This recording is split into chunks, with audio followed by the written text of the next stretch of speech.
Hello student, this is Krishna sir. Welcome back to 9th class of solution chapter. तो बेटा last class में हम लोग ने डिप्रेशन इन फ्रीजिंग पॉइंट की कॉलिगेटिव प्रॉपर्टीज पढ़ ली थी।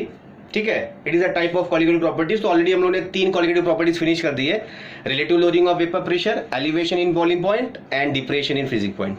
Now today we are going to start 4th colligative property, that is what, osmotic pressure. ठीक है, तो बेटा ऑस्मोटिक प्रेशर को हम पावर से डिनोट करते हैं। इसको समझने से पहले कुछ बेसिक टर्म्स है, जरा उसको हम देख लेते हैं तो ये इजिली समझ में आ जाएगा। तो ऑस्मोटिक प्रेशर से पहले बेटा थोड़ा हम देख लेते हैं कि डिफ्यूजन का मतलब क्या होता है। What is the meaning of diffusion. ये बहुत बार हम लोगों ने वर्ड सुना है, डिफ्यूजन क्या होता है। ठीक है, तो देखो मैं डिफ्यूजन किसको बोलता हूं। It is the flow of any substance from a region of high concentration to a region of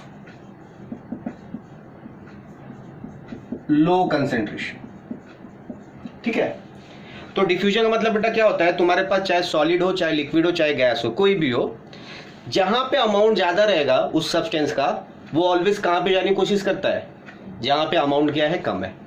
ठीक है, और वो कब तक जाएगा, जब तक दोनों का अमाउंट दोनों साइड क्या ना हो जाए, इक्वल ना हो जाए। क्लियर है।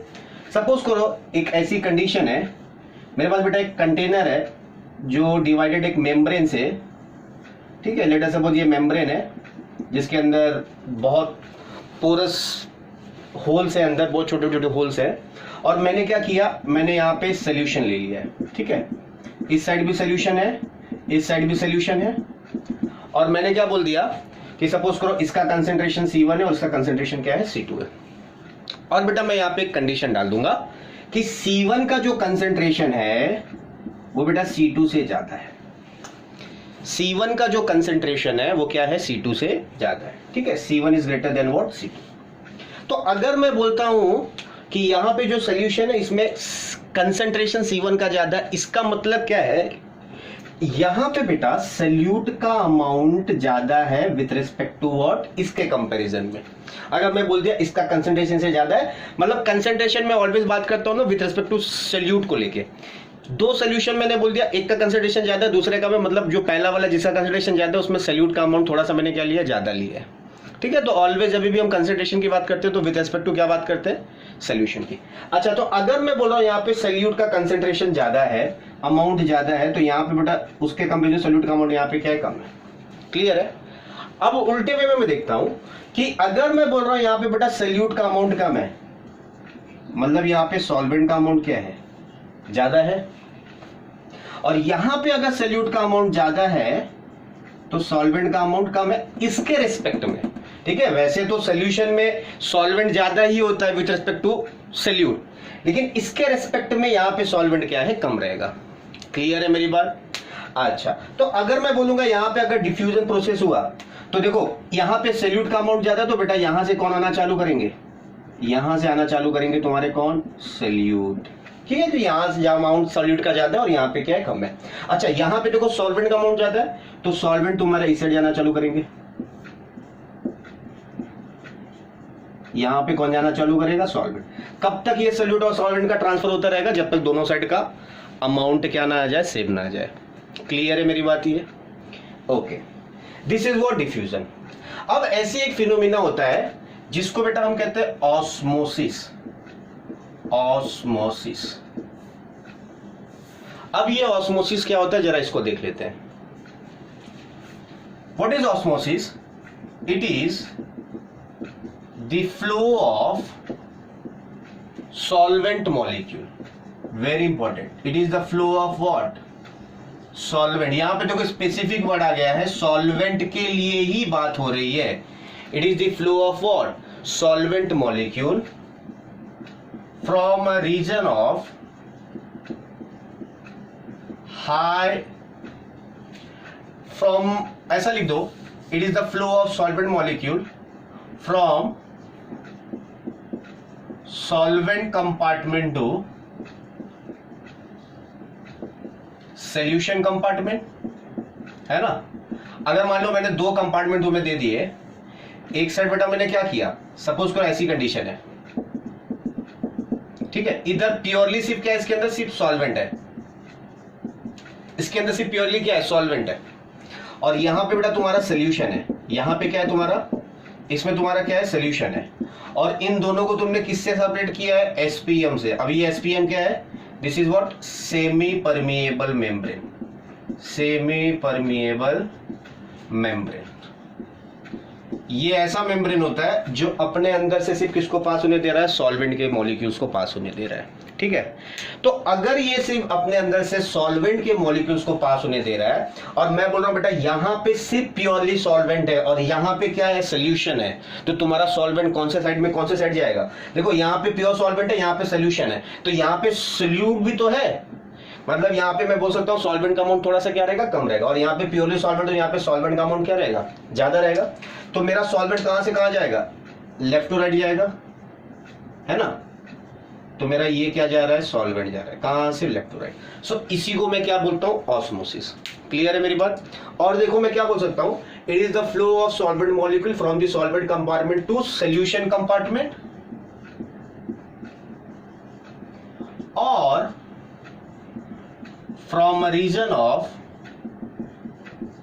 low concentration to the region of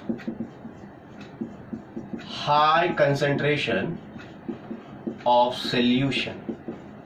Very important. From a region of low concentration to a region of what, high concentration of what, solution. जैसे लेट अस सपोज ये कंडीशन है, ठीक है, यहां पे मैं दिखाता हूं।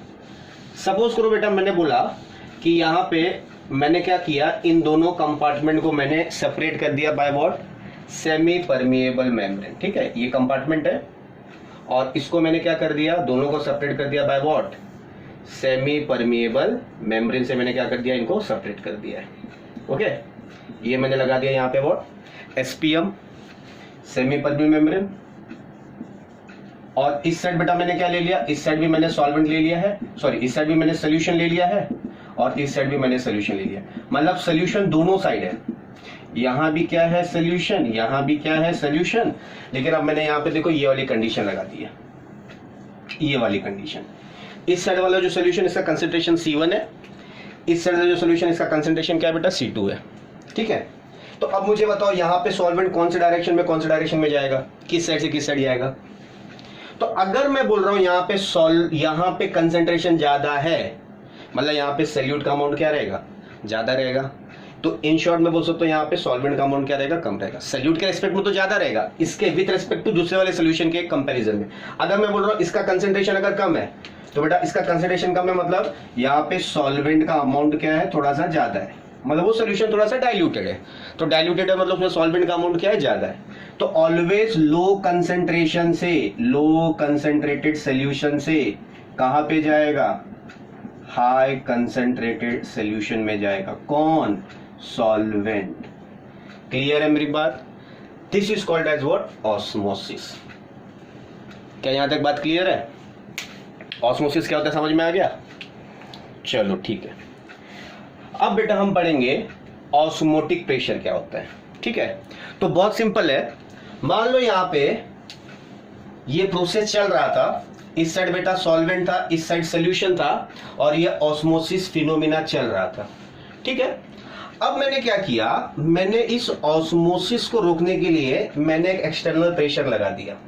क्या लगा दिया, एक्सटर्नल प्रेशर, ठीक है। अब ये एक्सटर्नल प्रेशर मतलब क्या, ये देखो, जैसे मान लो यहां भी समवॉट तुमने यहां से ऐसा सॉल्वेंट डाला था इसके अंदर, ठीक है, तो यहां पे तो एक्सटर्नल प्रेशर जो लग रहा था वो तो एटमॉस्फेयर का लग रहा था, P लग रहा था, P ऑफ एटमॉस्फेयर तो लग ही रहा था, नो डाउट। और यहां भी बेटा P ऑफ एटमॉस्फेयर लग रहा है, इसमें भी कोई डाउट नहीं है। लेकिन अब मैंने साथ में क्या कर दिया, ये P ऑफ एटमॉस्फेयर तो लग ही रहा है, साथ में ना मैंने यहाँ पे एक पिस्टन लगा दिया, और उस पिस्टन से मैं क्या कर रहा हूँ, प्रेशर एक्सर्ट कर रहा हूँ। इस पिस्टन से मैं क्या कर रहा हूँ, प्रेशर एक्सर्ट कर रहा हूँ। तो प्लस मैंने एक्सटर्नल प्रेशर जो लगाया उसी को मैं क्या बोलूंगा, ऑस्मोटिक प्रेशर। ये जो एक्सटर्नल प्रेशर मैंने जो लगाया है, क्या करने के लिए, ये सॉल्वेंट के मॉलिक्यूल्स को अंदर आने से रोकने के लिए, उसी को मैं क्या बोलता हूं, ऑस्मोटिक प्रेशर। तो इन शॉर्ट ऑस्मोटिक प्रेशर क्या होता है, pi the excess mechanical pressure which is applied to stop the phenomena of what? Osmosis. That is called as what? Osmotic pressure. क्या है, मेरी बात क्लियर है? ओके, तो इसका डेफिनेशन लिख लो. ऑस्मोटिक प्रेशर क्या होता है? So write down what is osmotic pressure. The excess mechanical pressure which is applied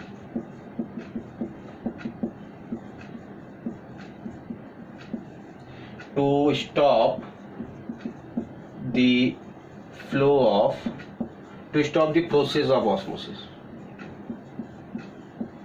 Process of osmosis. और इसको बेटा अलग वर्ड में बोल सकते हो. It is the pressure which is applied to stop the flow of solvent molecule, to stop the flow of solvent molecule from solvent compartment to solution compartment. That is also what? Osmotic pressure. क्या है, मेरी बात clear है? Okay, अब जरा देखो, ये जो ऑस्मोटिक प्रेशर होता है बेटा, experimentally it is found that, pi is directly proportional to what? Capital M. It is proportional to molarity of the solution. ठीक है, या फिर इसके पे मोलारिटी पे बेटा मैं कंसेंट्रेशन, चलो C लिख देता हूँ, concentration of the solution, concentration of the solution. लेकिन याद रखना, ये जो कंसेंट्रेशन है वो इन टर्म्स ऑफ मोलारिटी है. इन टर्म्स ऑफ क्या है? मोलारिटी. अभी तक जितने भी आ रहे थे कॉलिगेटिव प्रॉपर्टीज, ठीक है, उसमें वो जो वैल्यूज थी उनकी, जो भी एलिवेशन इन बॉइलिंग पॉइंट था या फिर डिप्रेशन इन फ्रीजिंग पॉइंट था, it is directly proportional to molarity था. लेकिन यहाँ पे it is directly proportional to what? Concentration. And that concentration in terms of what? Molarity. ठीक है, तो why it depend upon molarity वो हम बाद में बात करेंगे. जो कंसेंट्रेशन टर्म है वो मोलारिटी ही क्यों हम लेते हैं. ठीक है, तो ये बेटा ये है. और पाई जो होता है वो टेम्परेचर से भी क्या रहता है? डायरेक्टली प्रोपोर्शनल रहता है. ठीक है, pi directly proportional to what? T.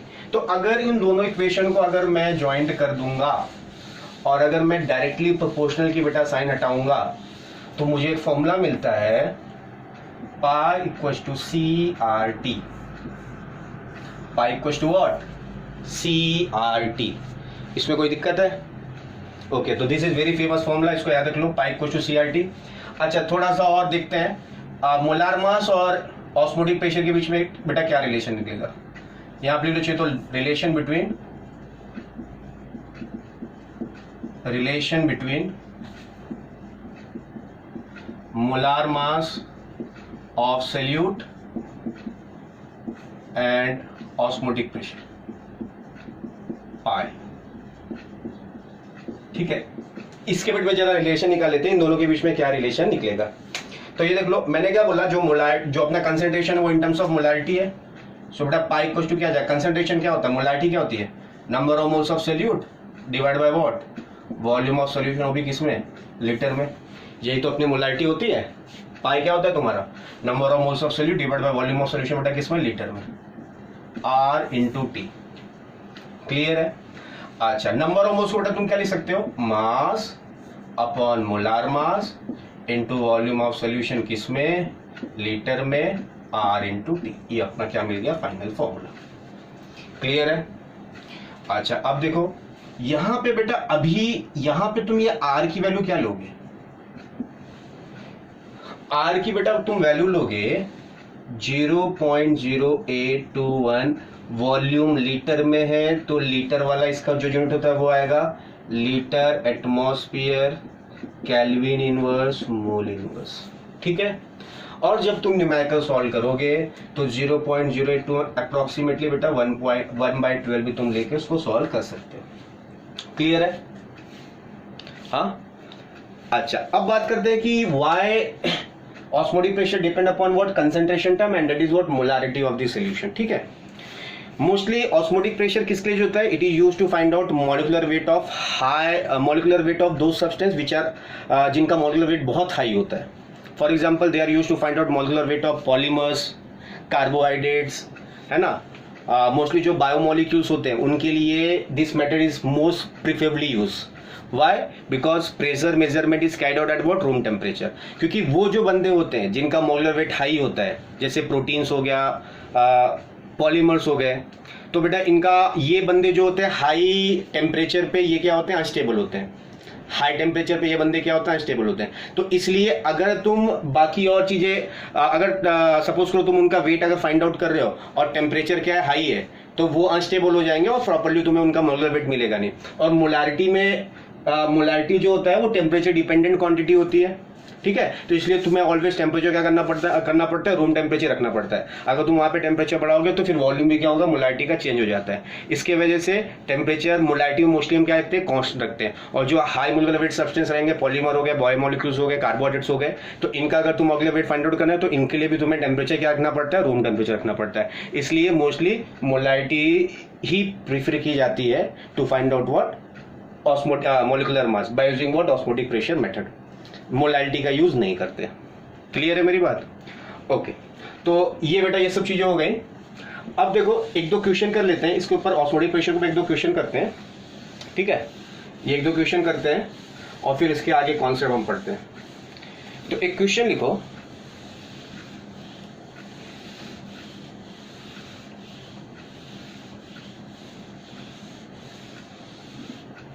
तो बेटा एक क्वेश्चन लिखो कि कैलकुलेट ऑस्मोटिक प्रेशर ऑफ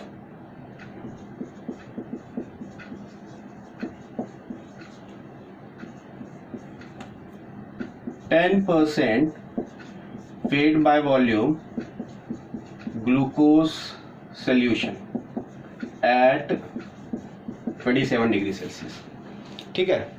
तो बेटा ये तुम्हारा क्वेश्चन है कि calculate the osmotic pressure of 10% weight by volume glucose solution at what 27 degree Celsius, ठीक है।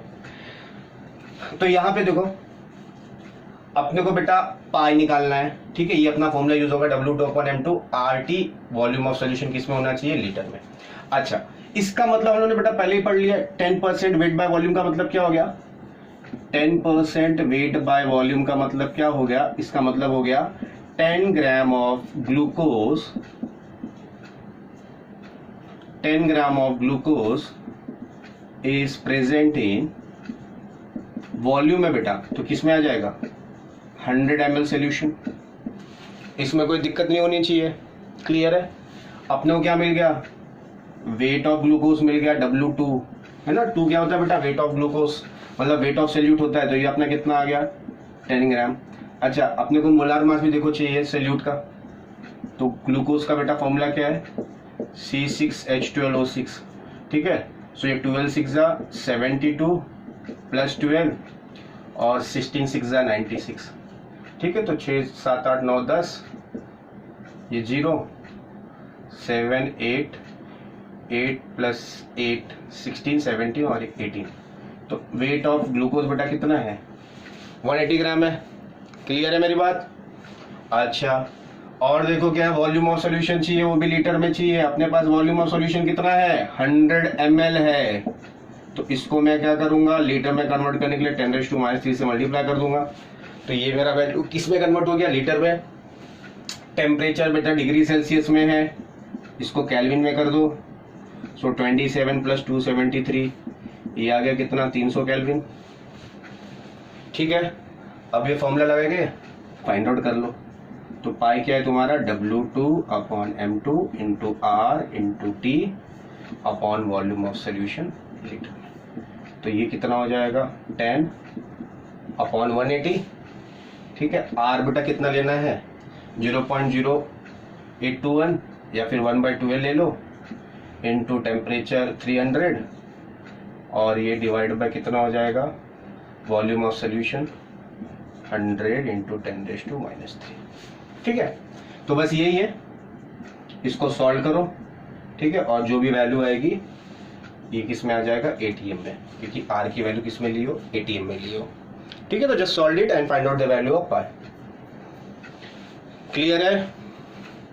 ओके, अब बेटा थोड़ा सा आगे बढ़ते हैं, कॉन्सेप्ट को आगे लेके जाते हैं। और on the basis of osmotic pressure there are 3 types of solution, ठीक है। So write down, on the basis of osmotic pressure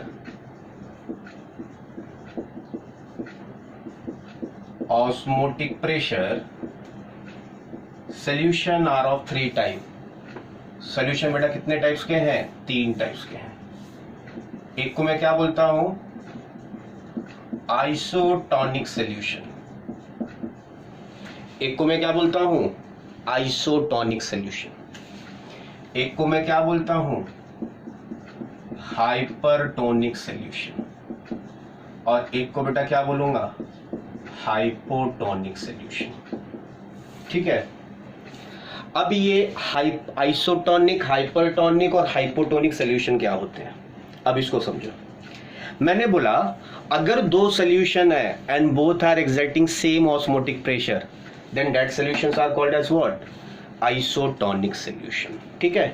तो बेटा आइसोटोनिक सोल्यूशन का मैं डेफिनेशन क्या बोलूंगा? आइसोटोनिक सोल्यूशन क्या होते हैं? 2 solutions having same osmotic pressure. 2 solution अगर बेटा उनका ऑस्मोटिक प्रेशर सेम है तो उनको मैं क्या बोलता हूं? Isotonic solution. ठीक है। इसका मतलब यह है कि π1 इज इक्वल टू क्या हो जाएगा? π2, मतलब जो पहला सॉल्यूशन जो ऑस्मोटिक प्रेशर एक्सर्ट कर रहा है that is equal to what? जो दूसरा सॉल्यूशन ऑस्मोटिक प्रेशर एक्सर्ट कर रहा है। अच्छा, ये आया कहां से? ये देखो, मान लो जो पहला सॉल्यूशन है पाई इक्वल टू CRT होता है। मान लो बेटा जो पहला सॉल्यूशन है उसका ऑस्मोटिक प्रेशर π1 है और इसका कंसंट्रेशन क्या हो जाएगा? C1 हो जाएगा। ठीक है। R और T क्या ले लूंगा मैं? कांस्टेंट ले लूंगा। R2 कांस्टेंट है। सपोज टेम्परेचर, ऑस्मोटिक प्रेशर जो है रूम टेम्परेचर पे लेटर सपोज प्रोसेस हो रहा है तो π1 इक्वल टू CRT1 हो जाएगा और सेकंड वाले के लिए π2 क्या हो जाएगा? CR2 हो जाएगा, CRT हो जाएगा। हाँ, तो मैं बोल रहा हूं बेटा π1 π2 के इक्वल होगा कब? जब देखो RT तो कैंसिल हो जाएगा जब मेरा C1 किसके इक्वल हो जाएगा? C2 के इक्वल हो जाएगा। जब मेरा C1 किसके इक्वल हो जाएगा? C2। अगर 2 बंदे हैं, दोनों का कंसंट्रेशन अगर सेम हुआ, ठीक है, तभी मेरा π1 किसके इक्वल हो जाएगा? π2 के इक्वल हो जाएगा। तो एक चीज ऑस्मोटिक आइसोटोनिक सोल्यूशन में बहुत इंपॉर्टेंट है कि ऑस्मोटिक प्रेशर सेम कब होगा? जब दोनों का कंसंट्रेशन क्या होगा? सेम होगा। अब यहाँ पे जो कंसंट्रेशन है वो इन टर्म्स ऑफ क्या है? मोलारिटी है। ठीक है। तो याद रखना इनकी मोलारिटी सेम रहेगी। इनकी क्या सेम रहेगी? मोलारिटी। अच्छा, मोलारिटी क्या होती है? Moles per litre. ये वैल्यू क्या आएगी बेटा? सेम आएगी। ठीक है। लेकिन याद रखना इनका अगर तुम स्ट्रेंथ फाइंड आउट कर रहे हो, स्ट्रेंथ तो बेटा ग्राम पर लीटर में होता है, वो डिफरेंट रहेगा। वो क्या रहेगा? डिफरेंट। स्ट्रेंथ डिफरेंट रहेगा, ये चीज याद रखना। मोलारिटी सेम हो सकती है, कंसंट्रेशन सेम हो सकता है क्योंकि वो मोल्स पर लीटर होता है, लेकिन वेट की वजह से इनका स्ट्रेंथ ग्राम पर लीटर क्या आएगा? डिफरेंट आएगा। क्या ये मेरी बात क्लियर है? ओके। सेकंड जो बेटा है that is what? Hypertonic solution. What is the meaning of hypertonic solution? मतलब पहला वाला हाइपर है, पहला वाला हाइपर है मतलब पहला वाला क्या है? ज्यादा है। ठीक है। और टोनिक का मतलब तो वो जो ऑस्मोटिक प्रेशर जो एक्सर्ट कर रहा है। तो मैं यहां पे क्या बोल दूंगा? हाइपरटोनिक सोल्यूशन में कि पहला वाला का जो ऑस्मोटिक प्रेशर है π1 और दूसरे से क्या है? ज्यादा है। ठीक है। तो the solution having more osmotic pressure as compared to other solution,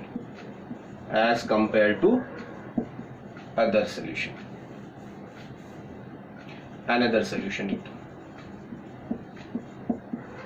ठीक है।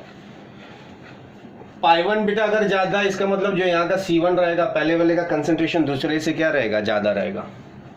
और इसी का दूसरा भाई कौन है? हाइपोटोनिक है। हाइपोटोनिक मतलब पहले वाले का ऑस्मोटिक प्रेशर दूसरे से क्या रहेगा? कम रहेगा। इसका मतलब the solution having low osmotic pressure as compare to other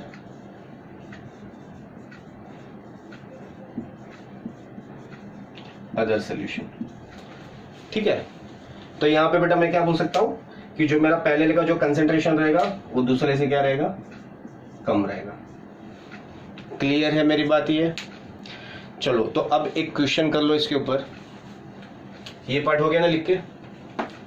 ठीक है बेटा, इक्वेशन कर लो।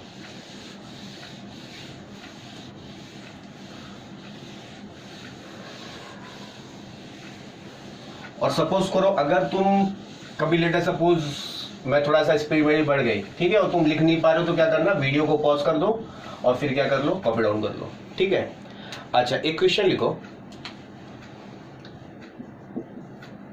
a 6% weight by volume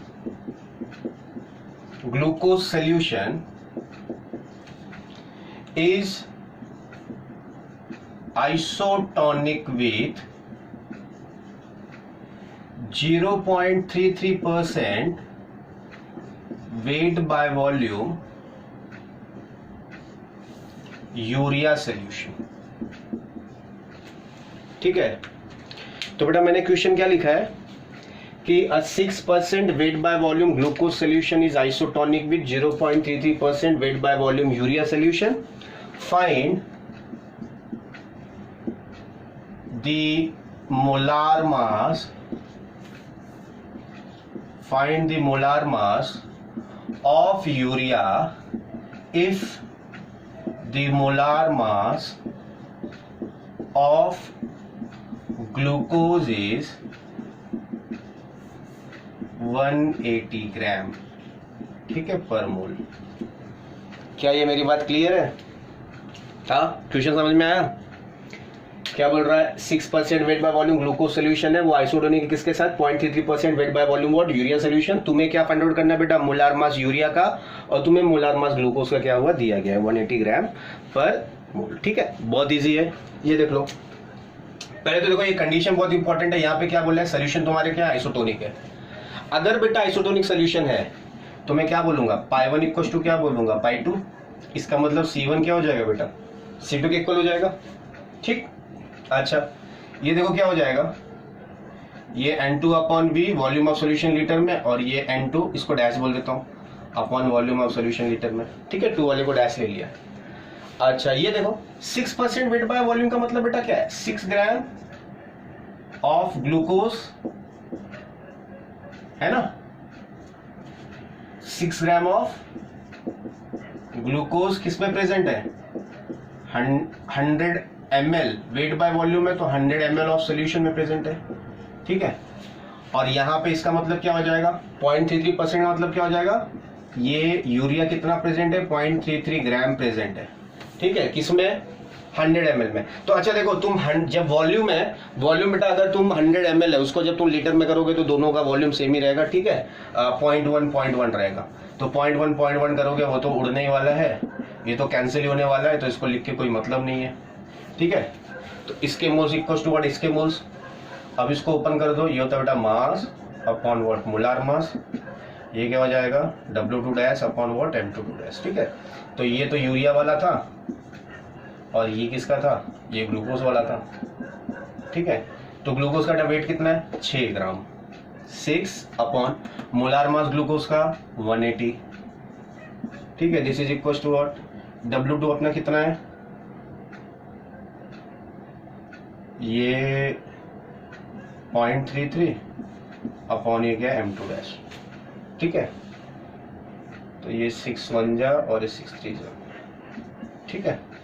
तो तुम्हें ये M2 डैश कितना आ गया, ये 0.33 इंटू 30, ठीक है। इसको मल्टीप्लाई कर लेना जो भी आएगा, ठीक है। ऐसे नॉर्मल क्वेश्चन है, समझ रहे हो। तो एक्चुअल में यूरिया का मोलार मास उतना होता नहीं है, यूरिया का मोलार मास होता है 60 ग्राम, बस एक क्वेश्चन था उस फॉर्मेट का, you have to understand how to solve it, ठीक है। तो वो मैंने करा दिया, क्लियर है मेरी बात। तो बेटा इतना कर लो, बाकी का अब सिर्फ चैप्टर में सबसे इंपॉर्टेंट जो टॉपिक रह गया है वो है वेंट ऑफ फैक्टर, ठीक है। हमने चारों कोलिगेटिव प्रॉपर्टीज पढ़ ली है। अब नेक्स्ट क्लास में मैं तुम्हें कराऊंगा वेंट ऑफ फैक्टर, उसके लिए तैयार रहना, बहुत इंपॉर्टेंट टॉपिक है वो। हर साल उसमें बोर्ड हो गया, चाहे जेई हो गया, चाहे नीट हो गया, उसमें से क्वेश्चंस आते ही आते हैं, ठीक है। तो चलो बाय, नेक्स्ट क्लास में मिलते हैं वेंट ऑफ फैक्टर के साथ। Okay bye, take care.